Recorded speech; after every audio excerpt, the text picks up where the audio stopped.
G'day, my name's Chris Walker, and today I'd like to talk to you about the Walker Career Strategy Clock. This has been derived from, if you are familiar with business strategy, the Bowman Strategy Clock, but I've reinterpreted it for careers, and I think it fits really well with the universal laws of nature. It fits really well with turning up, and it fits even better with those of you who are looking at why you are where you are in your life, in terms of your business life, where you want to go in your business life, and what you would love to do about it in your business life. It puts a model to your business strategy, and I think it's perfect, actually, for all people who are in some form of transition, wanting to know where they are and where they're going, because it can be quite confusing. Let's look at it.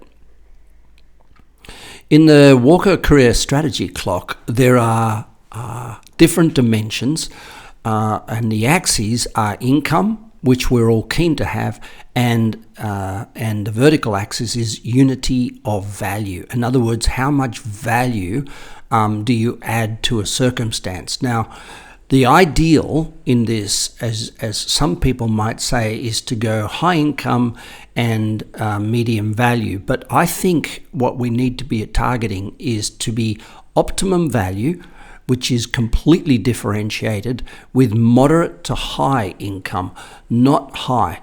Now, I'm going to go through each of the steps on this grid and to explain them a little further, and the PowerPoint slides will be available on my blog if you need to go through this again. But let's just have a quick look at what's going on here.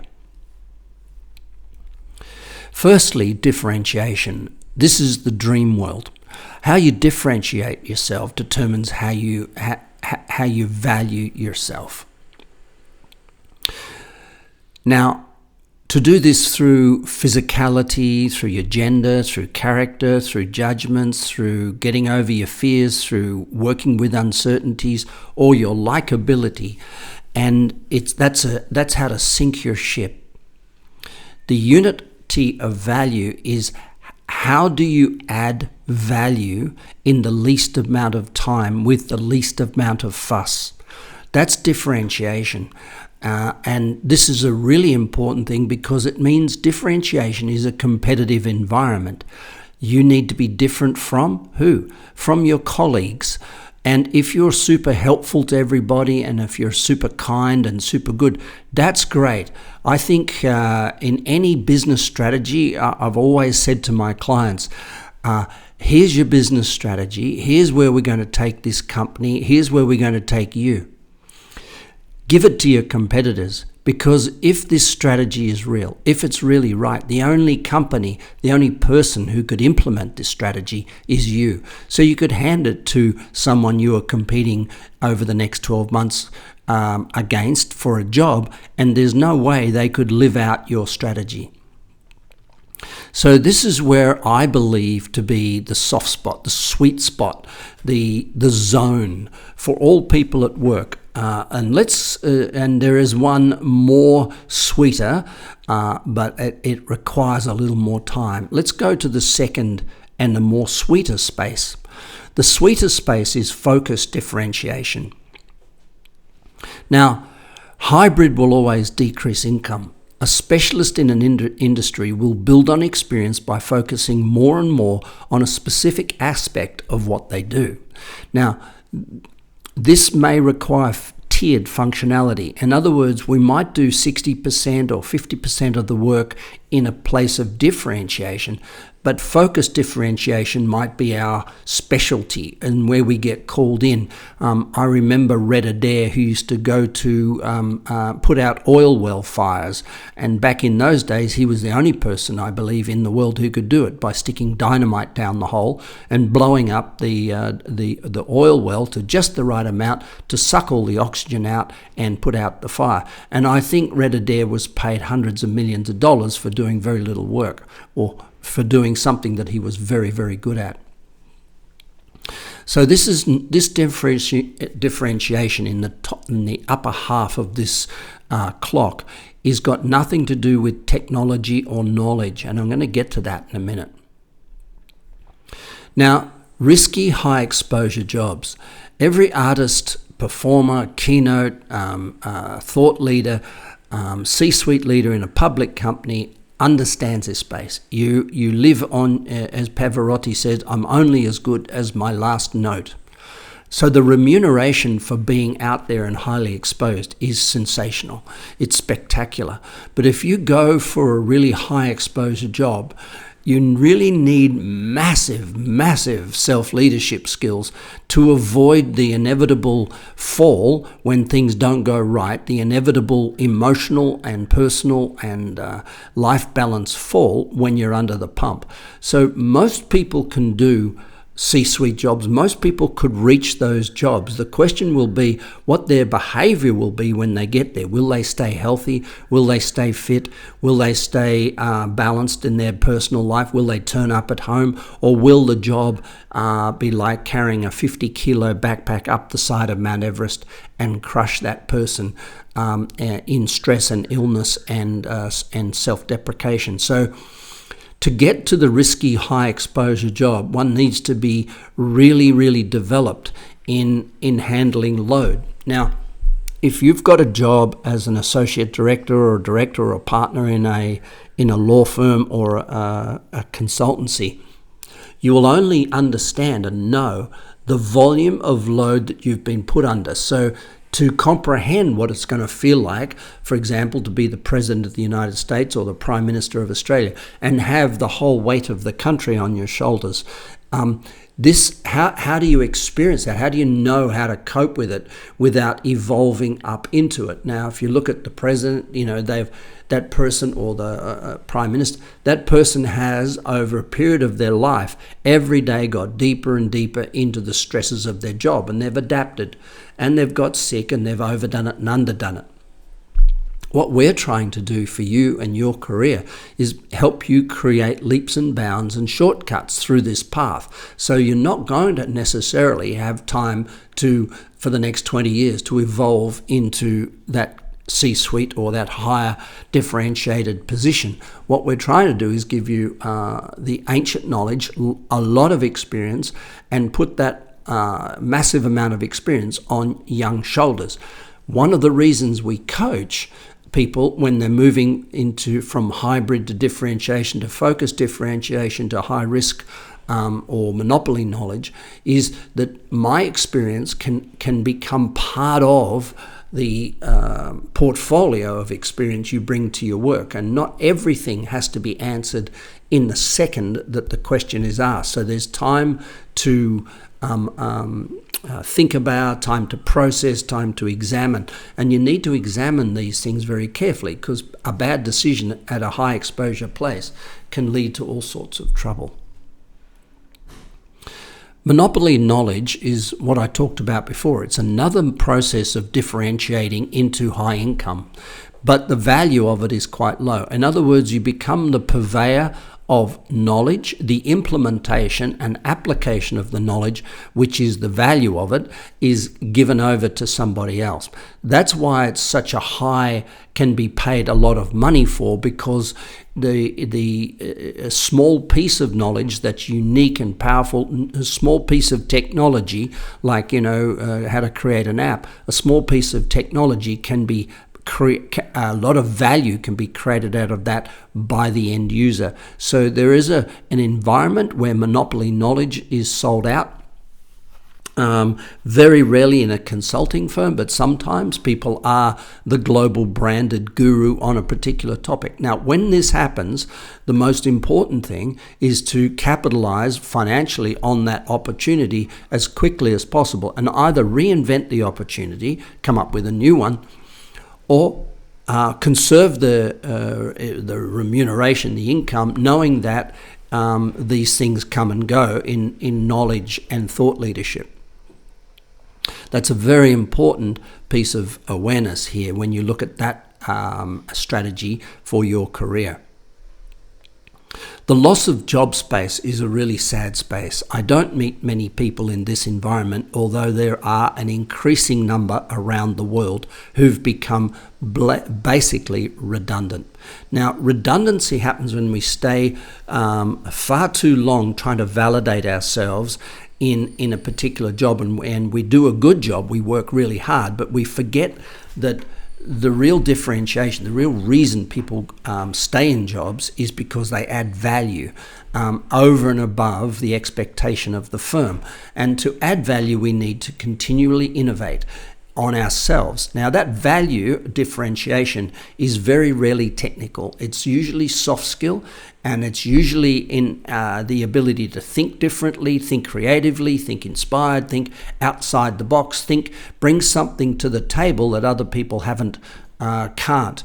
And that's not based on experience, it's based on knowledge and self-awareness. Now, differentiation is the way we save ourselves from being in the loss of job category. But once we lose that, our job, once we lose the plot, reinventing ourselves is essential. Now, to a person, the people I work with around the world who are in loss of job environment, having taken a paycheck and taking early retirement or being paid out or whatever it is, find it very hard to reinvent themselves. And the reason that is the reason they got dismissed or the reason they lost their job is because they didn't know how to evolve, didn't know how to change their mind, didn't know how to look at things differently. And so when it comes time to rebrand, reinvent, rethink, reposition, re-strategize, very often the loss of job person will go back to what they know and try and apply it more diligently. And that's not the answer in loss of job. The answer in loss of job is to completely reinvent, repaint the whole painting with a brand new brush. And that's doable in a relatively short period of time if the individual becomes open to it. The safest job in the world is category 6, low income, low added value. Now, there are jobs where nobody really cares how efficient and how much they get paid. So it's what they care about very often in these jobs, low income and low added value, is jobs for life. Now, this is really important. So we're going to continue talking about low income, low added value, government jobs, blue chip telecommunications firms. In the old days, it was the mining industry where that was unionized, and the engineering industry in particular, which has fallen asleep in certainly many of the Western countries and been completely transformed by countries where they have low income, low added value individuals in abundance, such as India and China. If you find yourself in this category, the industry itself will eventually provide the trigger for reevaluation of your job, because in the Western world at least, where we have democratic government and capitalist society, anything that is not operating with efficiency will eventually cost too much and be disrupted by either takeover or pillaging or some form of off-sell by a government. The next place I want to talk about is low price. Now, as much as this looks ugly, it's medium value but low income. And this is typically postgraduate, where you come into a consulting firm, an accountancy, a law firm as an underling, and you don't get paid very much, but you get promised that if you keep adding value at this high value, because you've got your postgraduate degree, usually highly educated and quite a high IQ, if you keep providing a resource at such a good value at a low price, you will be promoted. And it's conspicuous to anybody looking from the outside of that situation. If there are 50 or 100 people operating in the low price category, there can't be more than 5 promotive positions in the next level up. So 40 out of 50 will be disappointed. Now, the reason, how does one navigate this journey from the low price, medium value contribution up into the higher incomed, higher managerial, higher levels of consulting, from associate director all the way to partner and equity partner? How does one negotiate this path without being one of the 40 left behind and not being one of the 10 or 5 promoted? And the answer is through avoidance of the next stage. And the next stage is called the hybrid. Now, the hybrid is a person who does everything. They're trying to get their family life sorted out. They're trying to obey their partner at home. They're trying to have kids. They're trying to do a good job at work. They're spending a lot of hours.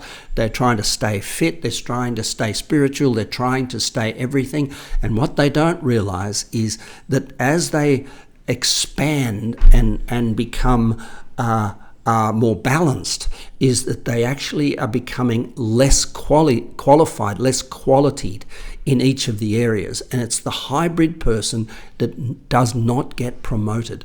Now, it's sort of sad that the hybrid person is quite often the person who's done a lot of work on themselves by going to yoga retreats and meditating and trying to handle stress. They may even drop back to 4 days a week to try and cope with their family life. So actually, they're putting in a lot of effort to make sure their lifestyle is probably, as the company has recommended, is fully balanced. But fully balanced is in this way is an antique and old-fashioned definition taken on by a lot of young people who are low-priced and trying to get up the ladder and look a lot like a more senior person without realizing what it is that makes a senior person senior in a law firm or an accounting firm or a management consultancy. And what makes them senior in a law firm, an accounting firm, or a consultancy is the avoidance of hybridization, is the avoidance of becoming thin on the ground, as spread thinly, having too many gods, too many people they follow, and too many things they obey, and therefore can't differentiate themselves because they can't sustain a moment of differentiation. They can't sustain their uniqueness. To differentiate, which is the state we started off talking about, one must know their values, must have a vision, must be clear on self-awareness, must know how to turn up balanced in each of the 7 areas of life rather than try to balance work against life. They must know where the boundary line exists between their values and their partner's values at home, so that they can negotiate where it needs to be negotiated, but also have a clear line of sight on their own values, their own vision, and their own career and what have you. Quite often, my experience working with people in the hybrid place is that they're trying to satisfy the needs of their spouse, trying to satisfy the needs of their boss, trying to satisfy the needs of their body, trying to satisfy their spiritual self, trying to satisfy all these things. And they get so spread that they can't really do anything spectacularly. And people get promoted in consulting firms and accounting firms and law firms because they do spectacular work. People get promoted to C-suite because they're spectacular, not because they're hybrid, nicely balanced, happy-go-lucky, friendly people.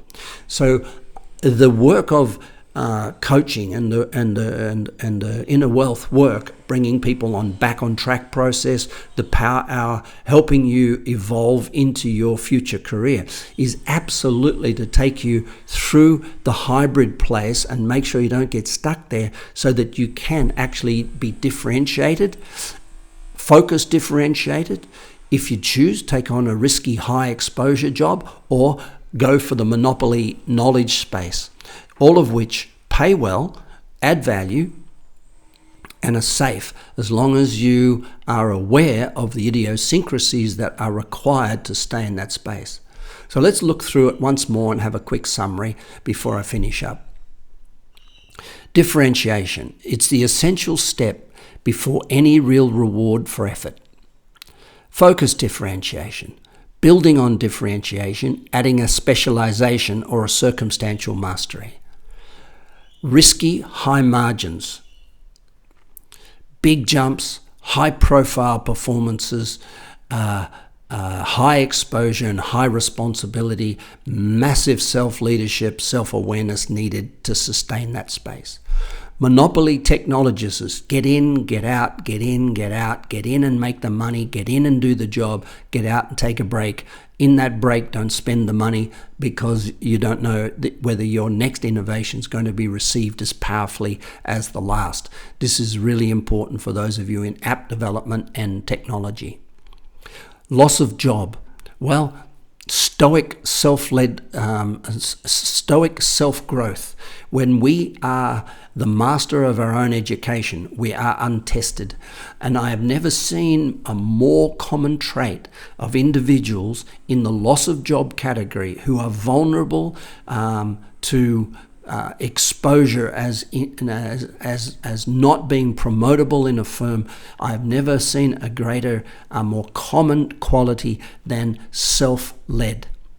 Self-led, in other words, self-educated, well-read, but who tested what they read? Who proved what they read? I think the loss of job category are the people who would have benefited most from coaching before they took on this stoic self-led commitment. Low income, low added value. Well, if you work for the government, congratulations, that's a nice job for life. But beware that the market itself may become the disruptor. And I would say if you're conservative enough to accept a job like that, congratulations. That's all very nice. You probably get your excitement from your home life and whatever. The low income thing's a bit of a problem, but most people live in low income environments and therefore can have quite a beautiful lifestyle. Just be aware that a market disruption can, if you aren't contracted with a parachute of some sort, can lead to incredible hardship. And alcoholism. You know, I worked in Canada, right across Canada with government employees for the Royal Canadian Mounted Police, the RCMP, the Human Resource Development Commission of Canada, the Indigenous Affairs Commission, and several others. And I worked with people who had jobs for life. And there was a massive, I think 60-something% of people in that market across the whole of Canada were on antidepressants and had some level of obesity. So just because we get a job for life doesn't necessarily mean we're happy. It doesn't necessarily mean that we focus all that energy outside of the workplace. What often happens is we become disgruntled, depressed, and frustrated at the lack of excitement and interest in our daily work. Low price. This is a place we go for experience building. I say to people, look, it's okay in the first 5 or 6 years of your career, or even 10 if you have to, in the first 10 years of career, to make choices to go to a low income job to get the experience and add value and get a really good value proposition. However, for people in their 30s, 40s and 50s, it's not a wise choice to go to a low income proposition in order to get experience. Nature will take you back to grassroots, to ground zero, and there will be a lot of emotional turmoil around those who are already in the business. It's a great beginning point for all postgraduate people, but it is not a place to go back to midway through your development of your career just because you're too stressed, or go back to uni just because the work is too hard. It's time to evolve and move forward, not go backward. Hybrid. 20 years of experience or 1 year 20 times. So income is no longer based on how many years you've done a job for. Income is based on the value you add to, and therefore the differentiation you've got and how you apply it.